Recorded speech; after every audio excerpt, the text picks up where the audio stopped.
In today's video, I'm going to teach you how to order a replacement Barclays card. Whether your card is damaged, missing, or you're concerned it's been stolen, the process is straightforward and designed to keep your money safe. Start by signing in to the Barclays app on your phone or to online banking in your web browser.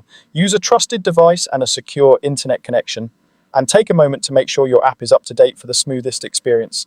Once you're logged in, you'll see your accounts and cards on the home screen. From there, head to the section labeled Manage Accounts or Your Cards. The exact wording can vary slightly depending on whether you're using the app or the website, but both routes take you to the same place. You're looking for the option that says Report a damaged, lost, or stolen card. Tap or click that, and you'll be guided through a short, simple set of on-screen prompts.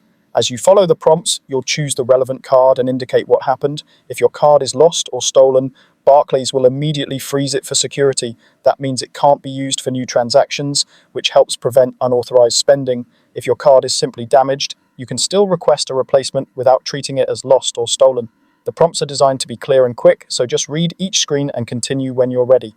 Before you wrap up, you'll be asked to confirm your request. This is your chance to double-check that you've selected the right card and that everything looks correct. When you confirm, Barclays will issue a replacement card automatically. You should see an on-screen confirmation, and you may receive a message in your app or online inbox confirming that the request has been submitted. Your new card usually arrives within about 7 working days. Working days don't include weekends or bank holidays, so keep that in mind when you're counting. The card is typically sent to your registered address, so make sure your personal details in the app or online banking are accurate. When the new card arrives, follow the activation instructions that come with it, and remember to update any recurring payments or subscriptions with your new card details to avoid interruptions. And that's it, your replacement Barclays card is on the way.